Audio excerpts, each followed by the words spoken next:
Today is March 5th. Welcome to Big Book Daily. My name is Rob. I am an alcoholic. It's a thrill, honor, and joy to be here with you today as we journey through the Big Book of Alcoholics Anonymous and the 12 Steps and 12 Traditions. Today we're going to be reading out of the Big Book, Gratitude in Action, pages 197 through 199. We'll be finishing up that story today. And out of the 12 and 12, we'll be reading Step 8, page 79. So with all that, my friends, let's get right to it. So if you recall from yesterday's reading out of the Big Book, in Dave's story, this was written way back in 1945. He's one of the pioneers of AA, actually.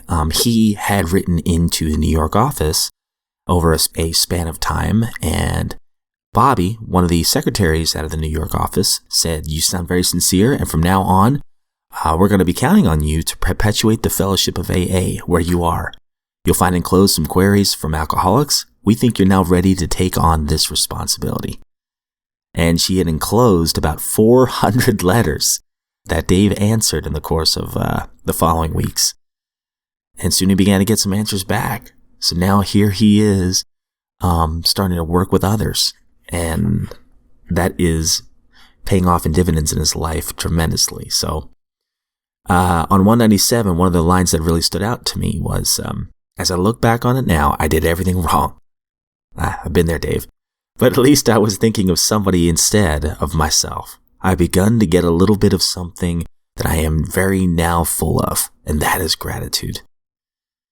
And that's the name of our chapter, Gratitude in Action. And gratitude has been so monumental in my life. I was not that grateful of a person before sobriety, but I sure am now. So I can totally relate to Dave's story. So we're going to finish up his story here. Again, we're reading pages 197 through 199. Halfway down 197. I was all alone in Quebec at the time. The Toronto group had been in operation since the previous fall, and there was a member in Windsor who attended meetings across the river in Detroit. That was AA in its entirety in this country. One day, I got a letter from a man in Halifax who wrote, "One of my friends, a drunk, works in Montreal, but he's currently in Chicago where he went on a major binge. When he returns to Montreal, I'd like you to talk to him." I met this man at home. His wife was cooking dinner, their young daughter at her side. The man was wearing a velvet jacket and sitting comfortably in his parlor. I hadn't met many people from high society. I immediately thought, what is going on here? This man isn't an alcoholic. Jack was a down-to-earth person. He was used to discussions about psychiatry, and the concepts of a higher power didn't appeal to him much. But from our meeting, AA was born here in Quebec. The fellowship started to grow, most particularly following the publicity that we got in the Gazette in spring of 1945.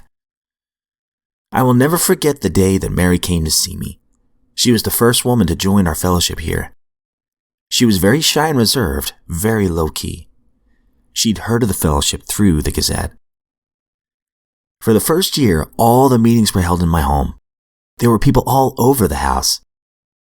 The wives of the members used to come with their husbands, though we didn't allow them in our closed meetings. They used to sit on the bed or in the kitchen, where they would make coffee and snacks. I believe they were wondering what would happen to us, yet they were as happy as we were. The first few French Canadians to learn about AA did so in the basement of my home. All French-speaking meetings in existence today were born out of those early meetings. At the end of my first year of sobriety, my wife agreed to leave her job after I found some work. I thought that'd be easy. All I had to do was go see an employer, and I'd be able to support my family in a normal fashion. However, I looked for work for many months. We didn't have much money, and I was spending the little that we had going from one place to the other, answering ads and meeting people. I was getting more and more discouraged. One day, a member said, "Dave, why don't you apply at the aircraft factory? I know a fellow there who could help you." So that was where I got my first job.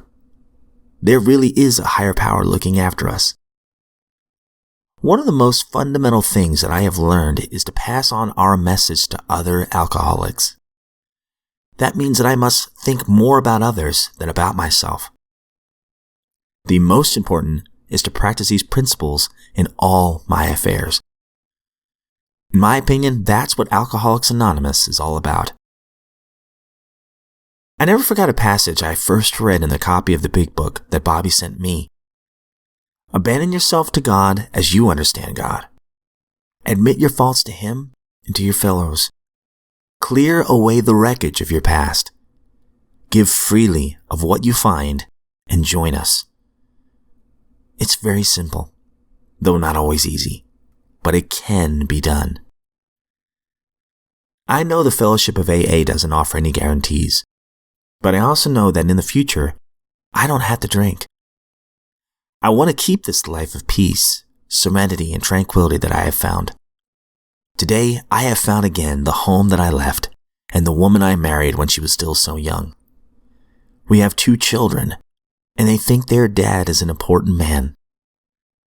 I have all these wonderful things. People who mean more to me than anything in the world.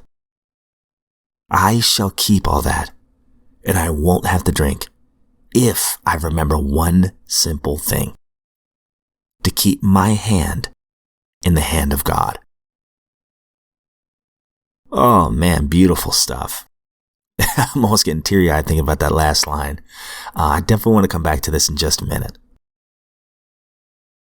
All right, my friends, so we have been journeying through step 8 out of the 12 and 12, which is made a list of all persons we'd harmed and became willing to make amends to them all. And in the last couple of days, we talked about some of the obstacles that come with that. One is focusing only on the things that are done to us and absolving ourselves of guilt. And another one said, well, why shouldn't bygones be bygones? Why do we have to think of these people at all? There were some of the ways in which fear conspired with pride to hinder our making of a list of all the people that we'd harmed. So with that, we're going to be reading the next 2 paragraphs of this page.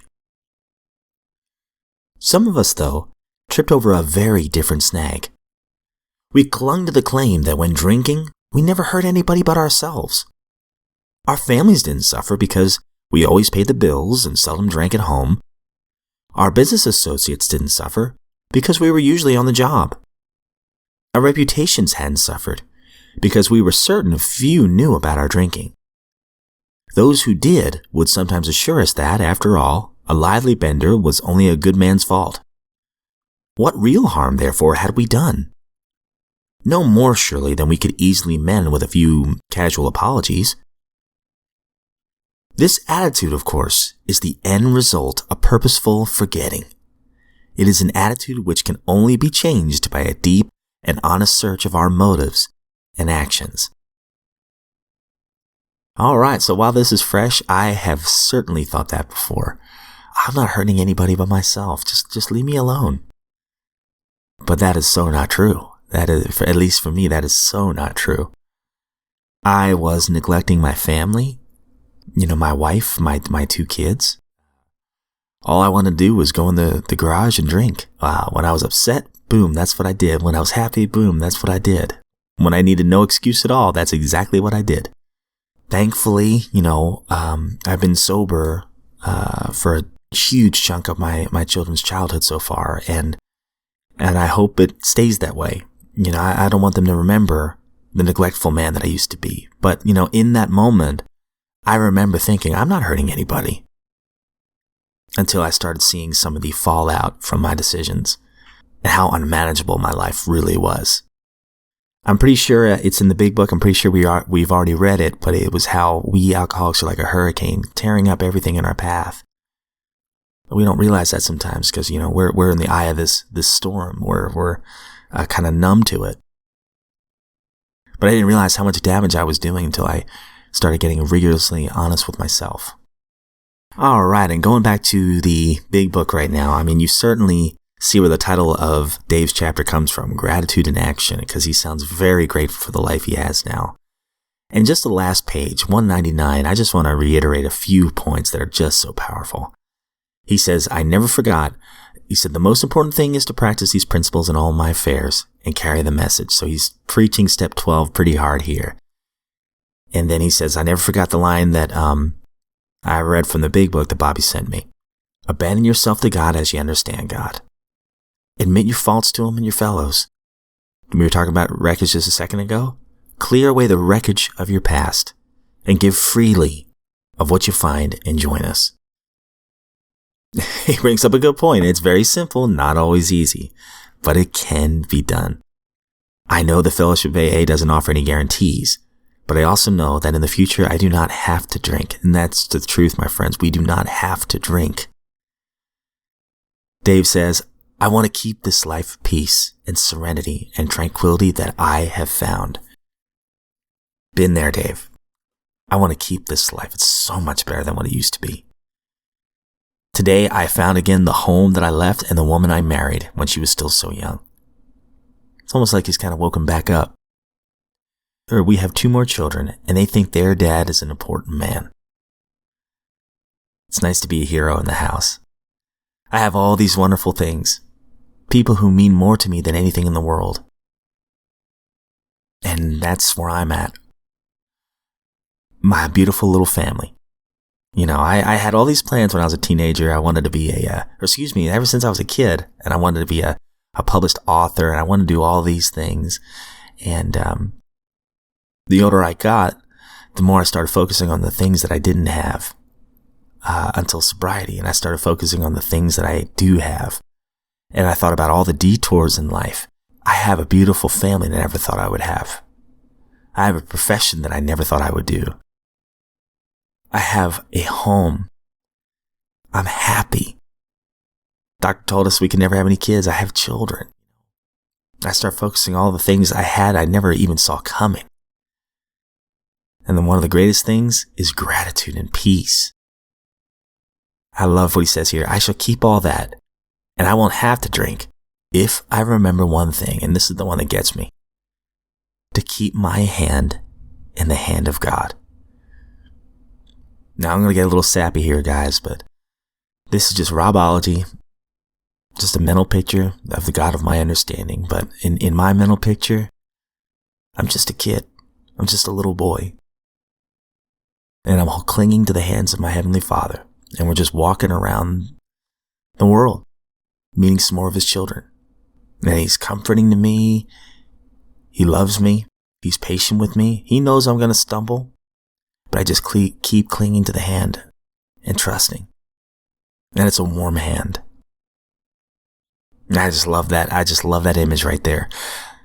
Last thing I'll say is when I was a kid, this is what this really reminds me of. When I was a kid, in my dad's home back in Jersey, he used to have this bench that was on the other side of the back fence. And used to face this creek called Newton Creek. In South Jersey. It's back where I used to live. And when I was a kid, sometimes I'd just sit out there. I don't even know why. I just loved being outside, loved being out in the woods. And it was kind of wooded back there, and there was an old wooden bench, and I'd sit out there and I'd just stare out at the creek as a kid. And that used to be kind of like my little sanctuary, my happy place. And I'd go out there sometimes and just sit out there and think, or sit out there and just not think. But now, in sobriety, I'm still that little kid sitting out there staring across Newton Creek.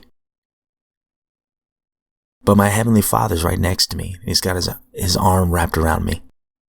And we're both just kind of out there, just staring at the creek. And that's just kind of been a metaphor for my life. I'm still a kid. I don't have many answers, I'll tell you that. But I do have peace. And I am happy. Even as I've said, as life circumstances have not changed, as a matter of fact, they've gotten harder over time. Somehow life has still gotten better. I'll just keep clinging to the hand of my Heavenly Father. I am so grateful you guys are here. Sorry for that rambling there, but it just gives me comfort even thinking about that and expressing that in words. And it gives me comfort just to do this podcast. Thank you so much for listening. Hope you have a great day, and I look forward to seeing you back here tomorrow.